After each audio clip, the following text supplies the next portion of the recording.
Dear viewers, Assalamu alaikum. This is Hassan Sheikh. I warmly welcome to all viewers to my YouTube channel, and I request all those who haven't subscribed my channel. Every opportunity brings for us something new and original.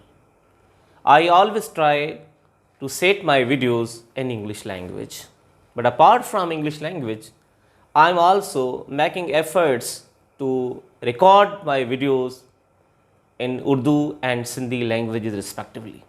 This time, I have brought a new book that is called Zindagi Fani and Fan La Fani. This book is written by Professor Munir Domki. Its back title is written by Nasir Ahmad Chandio, who is serving as Deputy Commissioner Inland Revenue, Karachi. The preface of this book is penned by Professor Muhammad Ibrahim Khokhar, who is working as Assistant Professor in the Institute of English Language and Literature, Shah Abdul Latif University. Its flapper is penned by Hassan Sheikh, me, and Professor Abdul Rashid Sumro. The book is really wonderful and it consists of 192 pages. Beautiful title, constructive critical essays, add beauty and color to the book. The index of the book goes, Mr. Saeed Sumro, he has brought out this book as a publisher. He writes his note.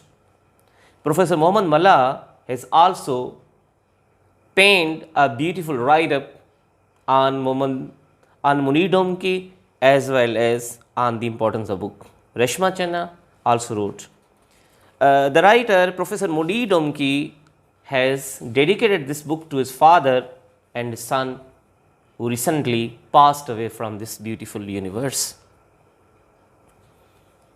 There are Sindhi critical essays, and Munir Domki writes why he developed this idea to write this great, beautiful and constructive book. He says, जॾहिं मूं मुशाहिदो कयो त अक्सर पढ़ंदड़नि ऐं ख़ुसूसन अंग्रेज़ी अदब जे चाहींदड़नि खे उन ॿोलीअ जे नज़्मनि खे पढ़ण ऐं पढ़ण में घणी मुश्किलात सां मुंहुं ॾियणो पवे पियो। ख़ुसूसन उन नज़्मुनि जे फ़लसफ़े खे पुरुझण में अञा बि वधीक ॾुखियाई थिए पई। त पोइ वीचार कयो छो न अंग्रेज़ी अदब जे हिकु या ॿ मशहूरु तहरीकुनि जहिड़ो को रुमानवी तहरीक ऐं औरताज़ाद तहरीक ऐं कुझु मशहूरु ऐं लाज़वाल अंग्रेज़ी नज़्मुनि ते पंहिंजी मादरी ॿोली सिंधीअ में तनक़ीदी मज़मून लिखजनि। इन सां हिकु त पंहिंजी फील्ड जे सब्जेक्ट ते तबाह आज़माई थी वेंदी ऐं पंहिंजे सिंध वासियुनि जी ख़िदमत करण जो मौक़ो बि मिली वेंदो। मोदी सामीन, हीअ जेको किताबु आहे पंहिंजी नोयत जो मुनफ़रिद, शाहकार ऐं वणंदड़ किताबु आहे। हिन किताब जा जेके मज़मून आहिनि उहे अंग्रेज़ी अदब जा शाहकार, शानदार, सुरीला, मोहींदड़, प्यारा ऐं ख़ूबसूरत जेके नज़्म आहिनि, जेके शाहकार लिखणियूं आहिनि, उन्हनि ते मुनीर डोमकी सिंधी वेस पारायो आहे उन्हनि नज़्मुनि खे, उन्हनि लिखणियुनि खे। प्रोफेसर हसन शेख हिन किताब जे फ्लैपर में लिखे थो, जिन बि माण्हुनि पंहिंजे अंदर जी काइनात खे अदब जे थधिकार सां ठारियो आहे, तिन खे मालूम आहे त मुनीर डोमके जूं ही सदाबहार लिखणियूं तारीख़ जे ताक़तवर वर्कनि में केतिरी अहमियत रखनि थियूं। इल्मदो साथियुनि, अदब जे शागिर्दनि, उस्तादनि ऐं मुताले जे हुस्न सां बेइंतहा प्यार कंदड़ दिलनि लाइ हीउ किताबु तमामु घणी अहमियत रखे थो। हिन किताब जी अहमियत एतिरी आहे जेतिरी सनम मारवी जे ॻायल कलामनि जी आहे।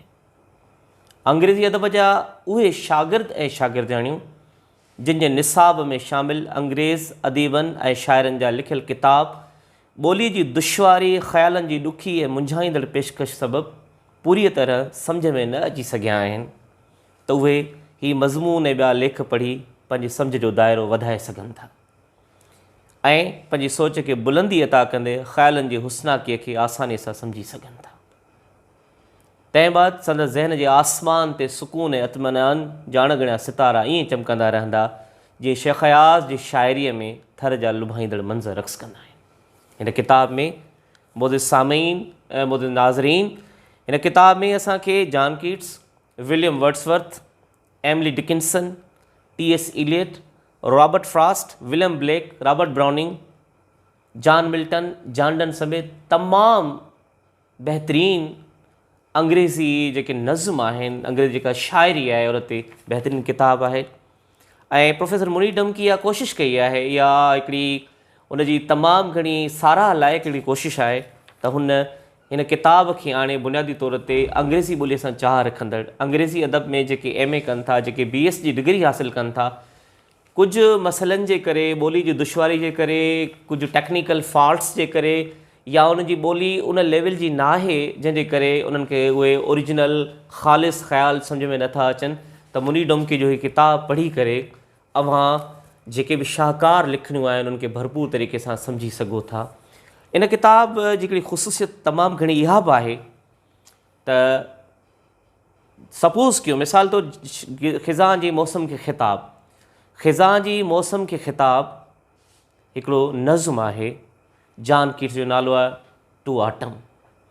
हाणे उन सॼी नज़्म खे मुनी डोमकी सिंधी में पेश कयो आहे।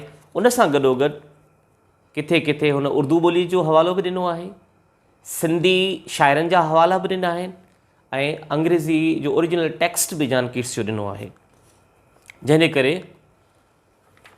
पढ़ंदड़नि जे लाइ आसानी बि थिए थी ऐं पढ़ंदड़ तमामु शानदार ऐं शाहकार तरीक़े सां सम्झनि था। मोहसिन सामीन, किताब जो मुहाग लिखंदे प्रोफेसर मोहम्मद इब्राहिम खोखर लिखे थो, मुनी डोमकी पंहिंजे मज़मूननि में अदब जी इफ़ादियत खे कंहिं मख़सूस नज़रिए जो पाबंद बणाइण जो आदी न आहे। संदसि मज़मून अदब जी अदबी हैसियत, जमालियाती क़दरुनि खां आगाही ऐं समाजी पहलू जी वाक़फ़ियत जो नमूनो आहे। इन करे अव्हांखे मौजूदा काइनात में ऐं हिन किताब में कीट्स ऐं मिल्टन साॻियुनि सिफ़नि ते पढ़ण लाइ मिलंदा। अव्हांखे फ्रास्ट जे फ़ैसिले जी ख़बर पवंदी ऐं उमूमी तौर ते हीअ किताबु ॾाढो शाहकार ऐं शानदार आहे। मिसाल तौरु हिकिड़ो नज़्म आहे एमिली डिकिंसन जो, जेका अमेरिकन शाइरा हुई, जंहिंजो जनमु 1830 में थियो, 1986 में उनजी डेथ थी वई।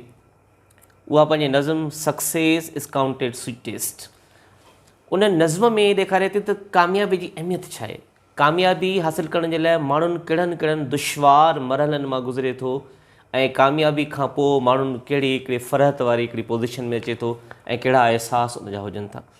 मिसाल तौरु सामीन, ode to a nightingale John Keats जो नज़्म आहे। जॉन कीट्स जेको सूंहं जो शाइर आहे, हुस्न जो शाइर आहे, जेके ज़िंदगी में ॾुख, धिका, थाबा, अज़ियतूं, तकलीफ़ूं, परेशानियूं एतिरियूं मिलियूं जो हुन ज़िंदगी में बेज़ार थियण जे बदिरां ज़िंदगी सां मुहबत करणु शुरू कई।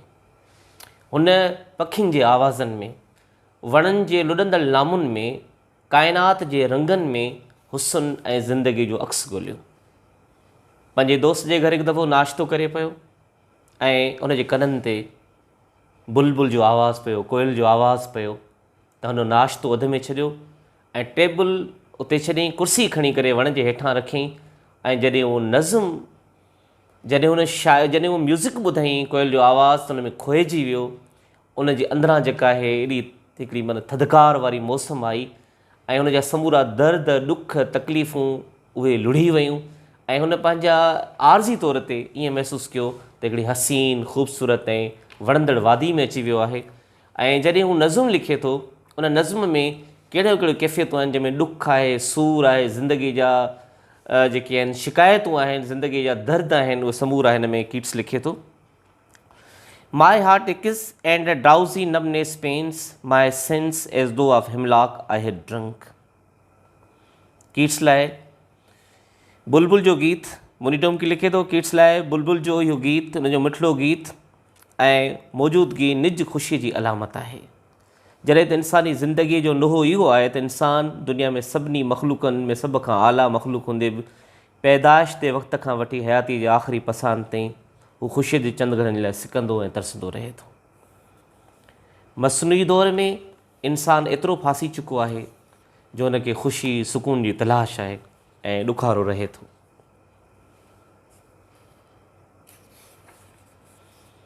उन जे हिकिड़े ॿिए मिसरे में जॉन कीट्स चवे थो, fade far away, dissolve and quite forget.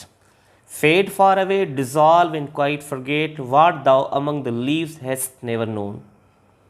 हिन कठोर दुनिया में जंहिंमें कीट्स रहियो, जंहिंमें असां तव्हां सभु रहूं था, मुनी डोमकी लिखे थो जिते रोज़ थकावट हुजे, अनेक बीमारियूं हुजनि, जिते माण्हू कंहिं पार्क में नज़र घटि ऐं अस्पतालनि जे बिस्तरनि ते कसरत में पियल मौजूदु हुजनि, वॾियूं परेशानियूं हुजनि, जिन सां विढ़ंदे विढ़ंदे माण्हुनि जूं उमिरियूं खुटी वञनि।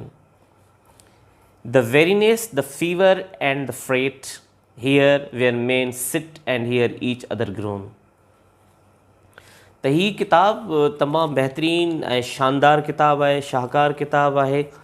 ऐं हिन किताबु पढ़ण खां पोइ यकीनन अव्हां जे ज़हन में हिकिड़ी नवाण ईंदी, नवाण जा मोती ईंदा, उहे शयूं, उहे नज़्म जेके अव्हां खे ॾुखियाई महसूसु थिए पई पढ़ण दौरान, ऐं हाणे चिटा सम्झ में ईंदा। बैक टाइटल लिखंदे नसीर अहमद चांडियो लिखे थो, मुनीर जूं हिन किताब में लिखणियूं ख़ूबसूरत इम्तिज़ाज आहिनि। अंग्रेज़ी अदब आम फ़हम वारी ॿोली में सम्झाइण जो गुर हिन खे ख़ूब अचे थो। मज़मूननि में पंहिंजे ख़्याल खे मुनीर डोमकी आज़ादु पखी करे छॾियो आहे। वणे सो त अंग्रेज़ी नज़्म खे शाह जी शाइरी सां सम्झाए थो वठे, त वरी कॾहिं शेख हयाज़ ऐं उस्ताद बुखारी जी शाइरी जे रम्ज़ में आणे थो। मोज़िज़ सामीन, मोज़िज़ नाज़रीन, हिन किताबु पढ़ण खां पोइ अव्हां जे ज़हन में इल्म जी ताज़गी ईंदी ऐं तव्हां महसूसु कंदो त किताबु पढ़ण खां पोइ अव्हां जे ज़हन में शऊर जूं नदियूं वहनि थियूं। अव्हां जी वॾी महिरबानी। ऐं ईंदड़ वीडियो में वरी हाज़िर थींदासीं हिकिड़े नए किताब सां, हिकिड़े नए मौज़ू सां। सदाईं ख़ुशि रहो। असांजी दुआ आहे जिते हुजो सुखिया हुजो। अल्लाह अव्हां जो हामी नासिर हुजे। अव्हां जी वॾी महिरबानी।